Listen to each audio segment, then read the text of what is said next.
Hello, everyone. My name is Jennifer Schumann, and I think by now that most of you are aware of my topic, which is women in K-12 school administration. So this paper looks at the challenges of recruiting and retaining women administrators. In my abstract, I give an overview of my paper in terms of the barriers that women are currently facing when pursuing or being retained in administration positions. And the main argument is that there needs to be some type of formal mentoring, networking, professional development system in order to recruit female teachers into administration. There is also a call for some type of policy or reform to make sure that the school districts are complying with initiatives to achieve gender equity.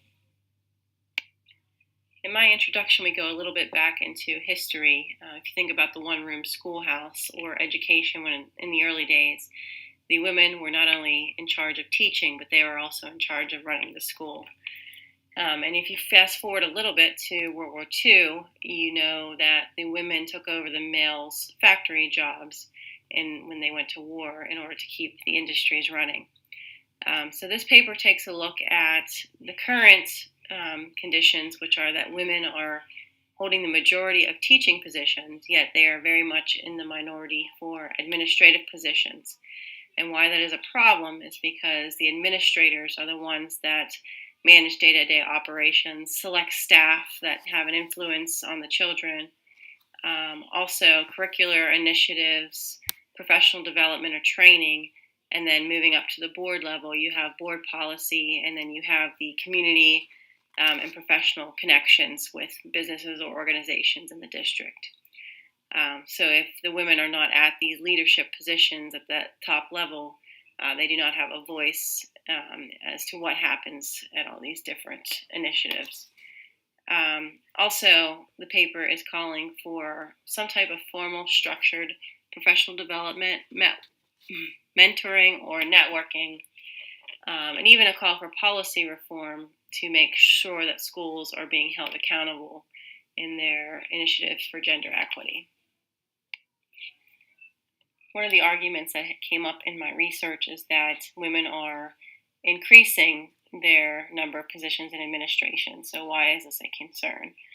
There has been an increase, but as you can see on the stats for 2015-16 nationally, women held 76.2% of teaching positions, yet only 18.3% of superintendent positions. They are most underrepresented in the assistant principal position, which could be due to the fact that that is most closely associated with student discipline, which is traditionally perceived as a male role. Women are less likely than Latino, Black, or white males to be hired. And when I talked about this a little bit in residency week, you could see that I didn't even scratch the surface. When I'm talking about women, I haven't even started to look at minority women. So in my paper, I start to go into that as well. Male teachers are 1.2 times more likely to be hired than female teachers for administration.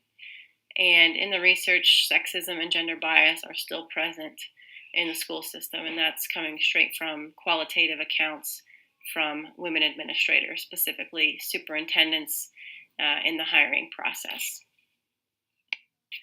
When I talked to one of the professors during our residency week on my topic, she stated that, well, we already know why women aren't in administrative positions because they don't want it due to salary, family commitments, duties, things like that.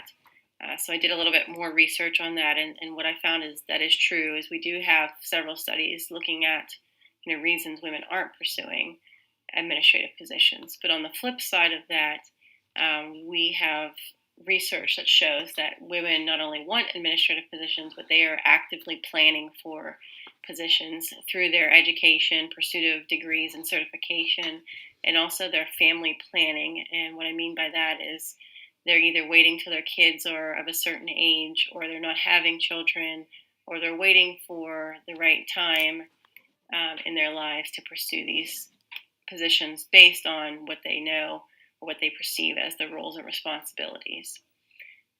Women have a lack of self-confidence, even a fear of success, that prevent them from pursuing these positions.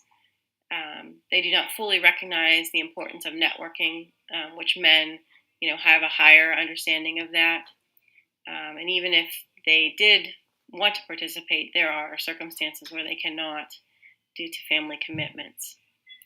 Systemic change is needed in examining the administrator's role, resolving salary issues, countering perceptions of administration. So some things I found that were very interesting is maybe taking a look at the roles and responsibilities of administrators and how can we better adjust or accommodate those things in the future, not only for women but for males as well.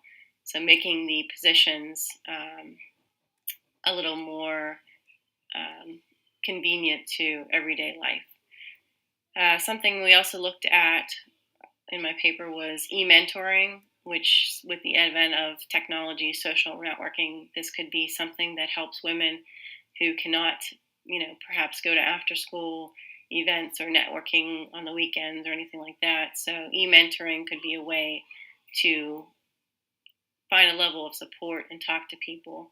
And also the authors pointed out that they may be more willing to share, feelings, thoughts, information when they're not face to face.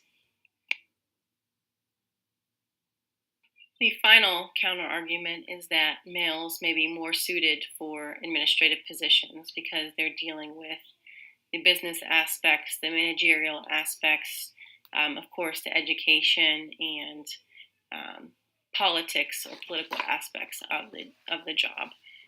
So we take a look at how females in leadership have certain characteristics or abilities. And we have a meta-analysis of leadership styles that show that women use a more democratic or participative style, where men use a more autocratic or directive style. Women emphasize the power of sharing power, instead of directing or holding the power. Women hold a deep value of education as a means to improve not only themselves but family and community. And then women often pursue administration for collegiality and intrinsic rewards.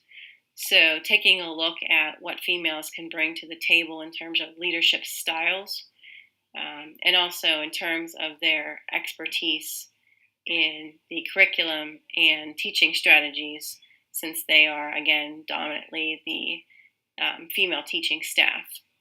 So using their knowledge, their experience, their expertise, and taking that into the role of administrator.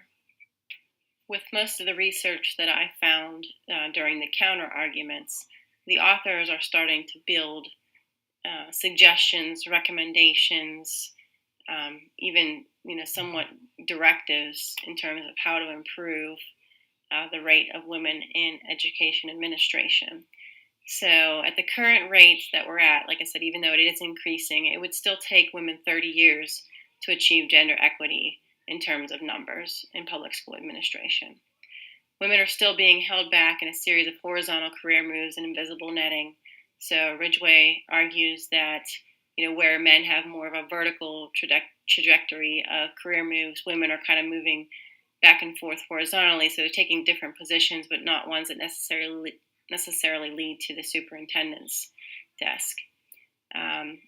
Governmental agencies and other organizations are starting to make a more concentrated effort, and the Superintendent's Association conducted their first female study on superintendents, and then also the Women Leading Education Across Continents, the WLE.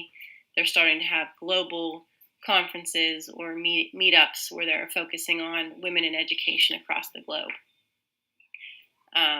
Again, some of the more strong recommendations are deliberately mentoring women and women of color, conducting equity audits to make sure that the schools or the agencies are not only saying that they're going to increase gender equity, but are actually taking steps to complete that.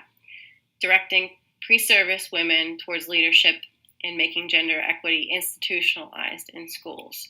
So just as we have audits for other federal programs and reporting requirements to the state and to the U.S. Maybe taking a look at, how are we making strides in this, and how are we reporting or tracking our efforts.